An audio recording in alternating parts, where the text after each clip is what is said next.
नमस्कार दोस्तों, ये video editorial compilation for mains का पार्ट है। आप प्लेलिस्ट में जाके एडिटोरियल की वीडियोस पेपर वाइज और टॉपिक वाइज देख सकते हो। और अगर आप दिसंबर 2019 के बाद की वीडियोस को देखना चाहते हो तो वीडियो के नीचे मौजूद ज्वाइन बटन की सहायता से आप मेंबरशिप को ज्वाइन कर सकते हो। चलिए डिस्कशन स्टार्ट करते हैं। देखो, हमने कंटेम्प्ट ऑफ कोर्ट का इशू काफ़ी डिटेल से डिस्कस किया था। ऑलमोस्ट 20-22 मिनट की डिस्कशन थी, शायद पिछले हफ्ते की बात है। नया क्या हुआ है, देखो, जब हमने ये इशू डिस्कस किया था तो सुप्रीम कोर्ट ने सुमोटो कोग्निजेंस लिया था प्रशांत भूषण के द्वारा किए गए 2 ट्वीट्स के बारे में। अब हुआ ये है, लेटेस्ट ये हुआ है, सुप्रीम कोर्ट ने प्रशांत भूषण को दोषी ठहरा दिया है कंटेम्प्ट ऑफ कोर्ट के मामले में। 20 अगस्त को प्रशांत भूषण को सजा सुनाई जाएगी। 2 ट्वीट्स इनके द्वारा किए गए थे। एक ट्वीट में तो जो हमारे अभी चीफ जस्टिस ऑफ इंडिया हैं वो एक बाइक पर बैठे थे। आप यहाँ पर देखिए, प्रशांत भूषण ने अपने पहले ट्वीट में ये कहा था कि 50 लाख की बाइक चला रहे हैं चीफ जस्टिस ऑफ इंडिया, जो कि बीजेपी लीडर की हैं, बिना मास्क के, बिना हेलमेट के। और दूसरी तरफ उन्होंने सुप्रीम कोर्ट में लॉकडाउन लगाया हुआ है और इस वजह से सिटीजन्स जो हैं फंडामेंटल राइट को एक्सेस नहीं कर पा रहे हैं। देखो, इस ट्वीट में बहुत सारी गलत बातें हैं। जैसे chief justice of India bike नहीं चला रहे थे, ये सिर्फ एक पोज था। दूसरी बात, ऐसा नहीं था कि चीफ जस्टिस ऑफ इंडिया ने सुप्रीम कोर्ट को बंद किया हुआ था। जब से लॉकडाउन लगा था उसके बाद से सुप्रीम कोर्ट की वेरियस बेंचेस ऑनलाइन मामलों को सुन रही थी। मतलब ऐसा नहीं हुआ कि सुप्रीम कोर्ट ने बंद रही बहुत दिनों तक, ऐसा नहीं हुआ था। तो प्रशांत भूषण के जो क्लेम्स हैं बहुत ज़्यादा एग्जैजरेटेड हैं इस ट्वीट में।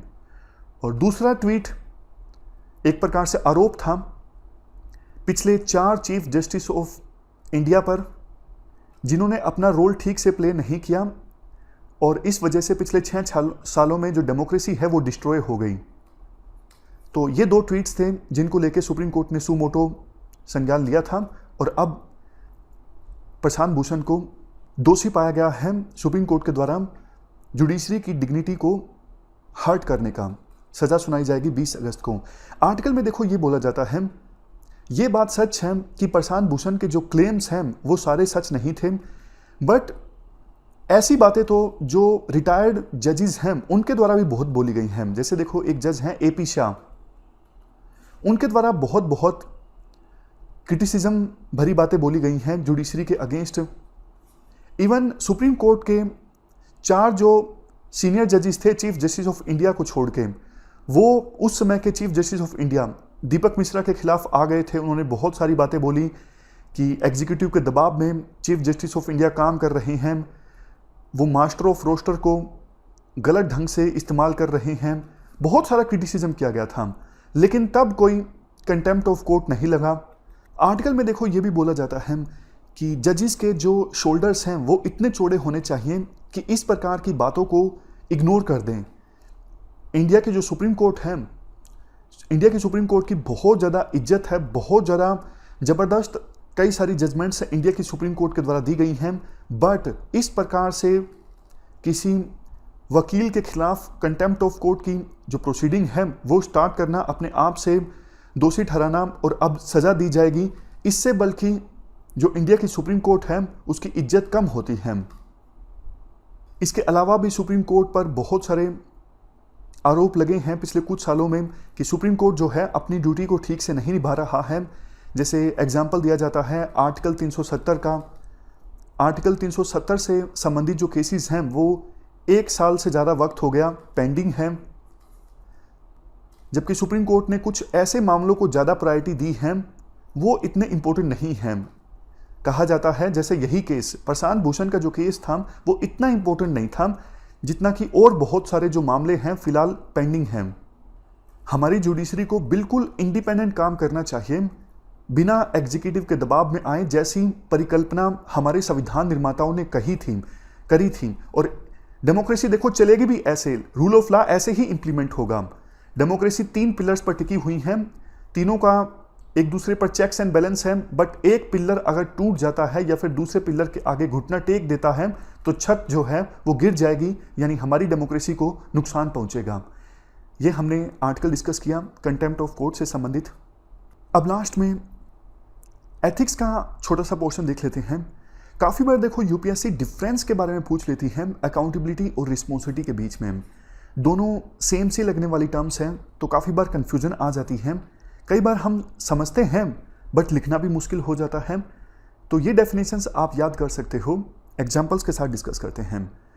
देखो अकाउंटेबिलिटी का मतलब होता है एक प्रकार से आंसरेबिलिटी।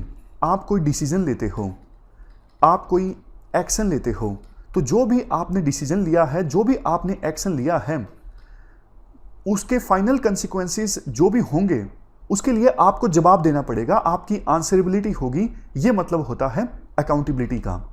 जैसे देखो पार्लियामेंट में सरकार के द्वारा जो फैसले लिए जाते हैं उनको लेकर चर्चा होती है। सांसद जो हैं सरकार के फैसलों को क्रिटिसाइज करते हैं, सरकार से जवाब मांगते हैं। तो सरकार की अकाउंटेबिलिटी एक प्रकार से फिक्स की जाती है। सरकार ने जो भी फैसले लिए हैं उसका परिणाम क्या हुआ है उसको लेकर चर्चा होती है ताकि सरकार की अकाउंटेबिलिटी को फिक्स किया जा सके। तभी तो देखो बहुत बार ऐसा होता है कोई मंत्री एक्शन लेता है लेकिन उससे नुकसान हो जाता है देश को, तो मंत्री के इस्तीफे की आवाज उठनी पड़ती है कि आपने वो फैसला लिया था, उसके फाइनल कंसिक्वेंसेस ये आए हैं, आप इसका जवाब दो और इस्तीफा दो। तो ये एग्जाम्पल है अकाउंटेबिलिटी का। अब देखो अकाउंटेबिलिटी जो है वो एक्शन के खत्म होने के बाद स्टार्ट होती है। जब एक्शन कोई होगा मतलब सरकार ने कोई काम किया है तभी तो उसके फाइनल कंसिक्वेंसेस होंगे ना, तभी तो सरकार से जवाब मांगा जाएगा। बिना एक्शन के तो अकाउंटेबिलिटी फिक्स हो ही नहीं सकती।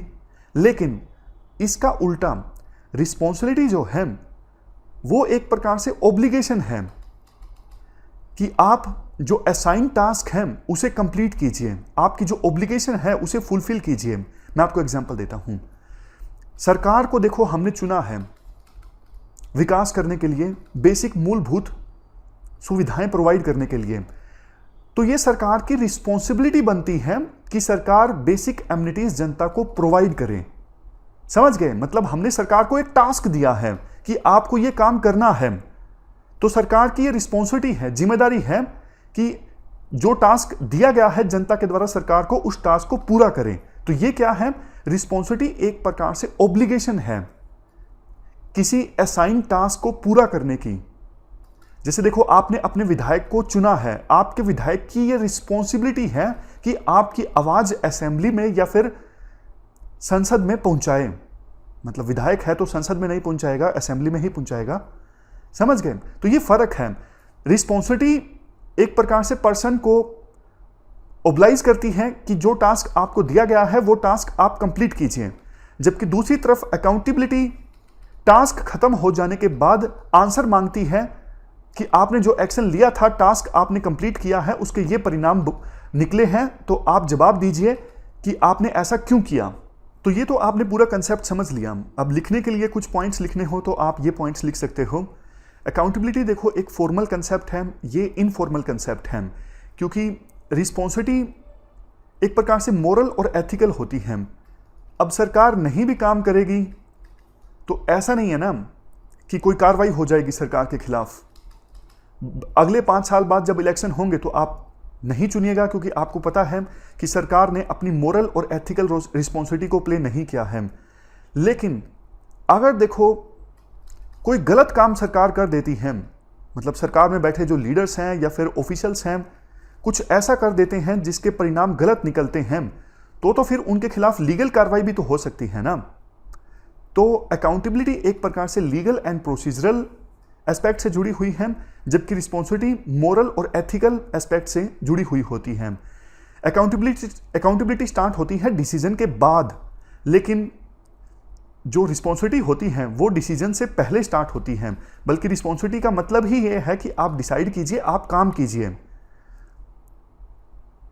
अकाउंटेबिलिटी के तो देखो स्टैंडर्ड्स जो हैं वो वेल डिफाइंड होते हैं, बट रिस्पॉन्सिबिलिटी के स्टैंडर्ड्स वेल डिफाइंड नहीं होते। जैसे सरकार ये बोलते हैं कि भैया ये हमारा टास्क है ही नहीं, तो स्टैंडर्ड्स जो होते हैं रिस्पॉन्सिबिलिटी के वेल डिफाइंड नहीं होते हैं। सबसे लास्ट में अकाउंटेबिलिटी एक्सटर्नल होती है जबकि रिस्पॉन्सिबिलिटी इंटरनल होती है। ये 5 डिफरेंस आप लिख सकते हो। इस डिस्कशन में फिलहाल इतना ही है। Thank you very much for discussion.